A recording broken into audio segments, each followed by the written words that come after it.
Regarding the sprint, as you have seen from the instructions, your sprint is going to be basically a collection of different technologies that will be useful according to the different themes that we have in our course sessions. So when you prepare your sprint, since you've already started working with it, you're going to have a title slide just like we do in all our presentations. And then you're going to have, for example, a domain title. So we have been working with domain 1 and domain 1 is planning and preparation.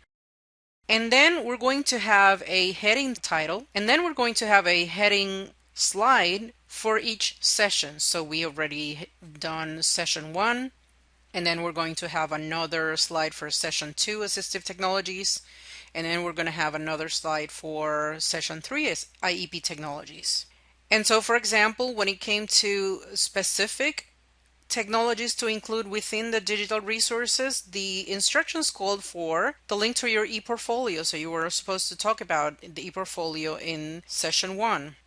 And then beginning on session 2 on, you're supposed to have at least 3 different technologies regarding the theme that we're discussing in each particular session. So I would organize the sprint like this, having one slide to introduce the assistive technology number 1, another slide for assistive technology number 2, and then a third slide for assistive technology number 3. And then for each one of these, it's also necessary to have 2 things: an example or a link to a video, and an explanation of classroom applications. And I can recommend that you have at least 1 slide for each of these, a separate slide for each. In the classroom applications, if you really have a lot of information there, you may as well break it down through a number of slides, because in PowerPoint it is not recommended to have too much content in just the 1 slide.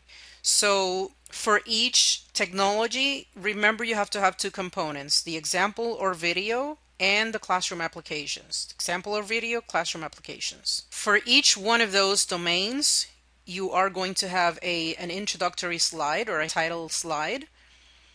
Then for each one of the sessions, you should have a title slide as well. For each specific technology, each of the 3 technologies you will discuss for each session, you should have a title slide. And then for each of those technologies, you should have at least 2 slides, one that provides the example of video and one that provides the discussion about the classroom applications. So what this means is that when you comment on your classmate's sprint, ask yourself, did the classmate include at least 3 technologies for this session? Did the classmate provide an example of the technology or a link to a video demonstrating the technology? And so here you could add pictures to illustrate what the technology is. You can add the link to the video. You can use something visual to show us what the technology is about. And then, did the classmate describe classroom and learning applications of each technology? What we want to do here is we want to make sure that all our classmates succeed in this assignment.